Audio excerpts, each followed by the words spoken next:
So, how are we all doing? Back again. Trying to make this a regular thing, but it's actually quite hard with everything else going on. I don't know how the other guys do it. I've had quite a lot of questions either here or on Instagram about how the grazing works, and I know Tom Pemberton mentioned the grazing in his video the other week, so hopefully I'm going to be able to try and do a little explanation. It's Tuesday and it's grass walk day, so I thought I'd take you with me and hopefully talk you through it.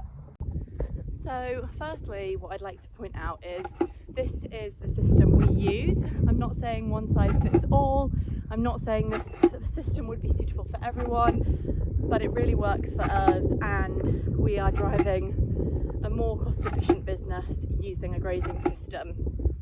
For a bit of history, my late granddad farmed here before my dad, and he was milking 3 times a day, TMR feeding, high yielding cows, and they were calving all year round. So we've come from a very different place.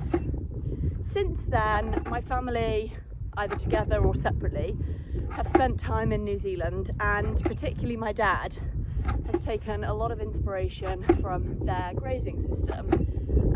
We're quite fortunate here in that we have quite heavy soil, so although when it rains it means it does get very wet, in the dry periods in the summer it also holds onto the water quite well. So if this is something you're considering, then I would say obviously land type is a massive consideration.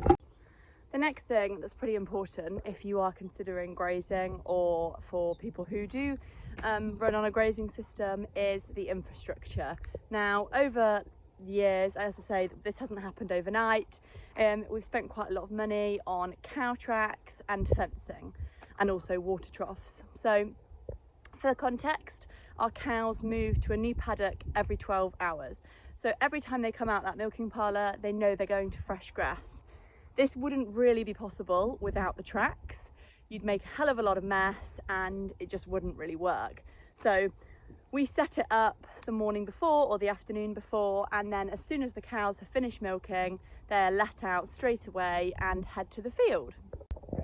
This is one of the tracks here, as you can see, a bit wider on this corner, but this was built probably over 10 years ago, and as you can see, it runs all the way down there with paddocks each side.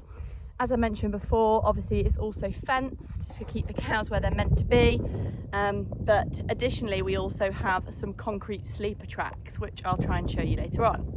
So because of the heavy soil, which I mentioned earlier, every field has 2 gates, a back gate and a front gate. Now, the cows are creatures of habit, as you all know, and they will always want to come out the front gate when you go and collect them. That means, especially at this time of year in the spring, when the ground is likely to be a little bit wet, we always send them in a back gate and they come out the front gate. That means that they're only ever going through the same gateway once, reduces the impact on the soil, reduces the mess they make, and at the end of the day, that's what's best for the ground. So before I go on to measuring, I just thought I'd kind of explain why we run the farm this way. Obviously, like I say, it's been a big change from the way the farm used to be, but to be honest, we love the grazing way of life for the cows. We love to see them outside, and we get them out here as soon as it's dry enough. So this year, late February, they came out. They did have to come inside for a little stint because the weather obviously changed, which you'll have seen if you watched the last video. But yeah, we really enjoy seeing cows grazing outside, and we'll keep them outside until, well, October, November time, basically, as long as it stays dry and as long as there's enough grass for them. I've just propped you up so that I can show you what I'm doing, but the general principle is I measure the farm every week, once a week, so that I can know how much the grass has grown, know how much grass we've got, and basically evaluate where the cows can go each day. So without this data, you'd struggle. I know people do it by eye, but I'm not sure how reliable it is unless you've been doing it for years. And to be honest, the plate meter is really easy if you're up for a good walk. So this plate meter contraption is basically what I walk with, and that's probably what you could hear beeping in the last video. But essentially the plate stays on top of the grass and the pole in the middle goes down, and then it beeps, and then you have to do an average across the whole field, and it will give you essentially an average number for that field. So if it tells me that it's 2,200, I know that I want to put the cows in higher than that, so I know that field's not got enough grass in it. I also have my map. Call me old school. You definitely could just do this by putting it in your phone, but I get scared that it's going to lose all the data. So then off I go, beeping as I walk, getting a good average for the whole field. As you can tell, I'm a little bit out of breath because I've been walking for maybe an hour and a half now. In total it takes me maybe 2.5 hours, but on a day like today, can't complain. It's also worth noting that if the field is particularly wet or for some reason we wouldn't be able to graze it, then I just make a quick note, because it's hard to remember which one was which when you get home. So essentially, once I've collected all the data, done all the measuring, head back to the farm and put it all into the computer. I'm going to try and show you, hopefully it'll work, but the program we use is called Agranet. It's an Irish program and I genuinely could not rave about it enough. It's the one thing that we couldn't be without on the farm, running this system that we do.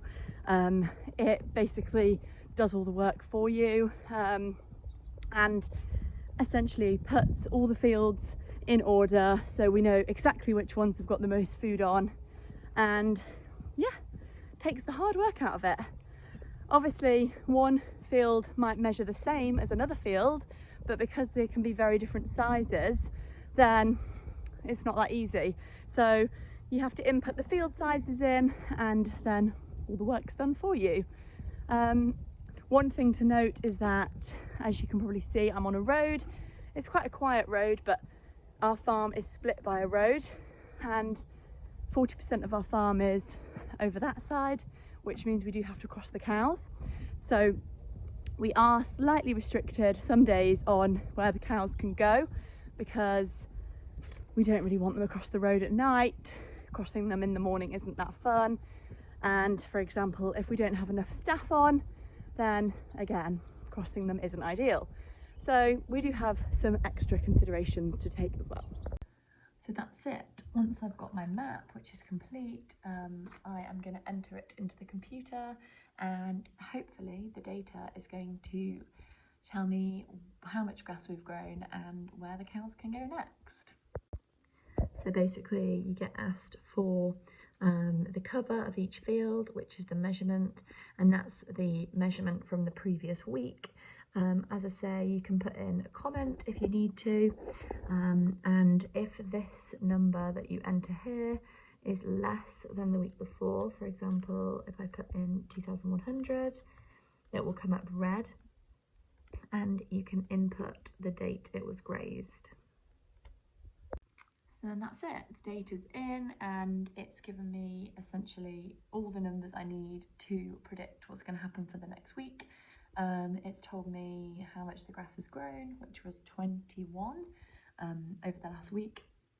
It told me the average farm cover, so I know how much grass is out there, and also what the demand is of the cows. Basically, this will now rank the fields in order and tell me which ones have got the most grass in, which ones have got the least, so I know where the cows can go next. Essentially, we've got 450 milkers at the minute out grazing, so I just work out how much they need and then divide that by the field. If there's too little grass in there, then I might split the cows. If there's too much in there, then I might split the field with a little fence. I only want to give them what they need, because otherwise the grass gets wasted. And then that's pretty much it. Obviously, if you've got any questions, as usual, fire away. I'll try and show you a bit more when we're actually putting fences up. At the minute, the cows tend to be having a whole field at a time, just because of the amount of grass there is out there. But we are really keen on making sure that we don't waste grass and just giving them what they want, what they actually need. So if that means splitting them and putting 200 in one field and 300 in another, then we'll do it, because we don't want them to just tread on it. If you aren't already subscribed, then please subscribe and let me know what else you want to see.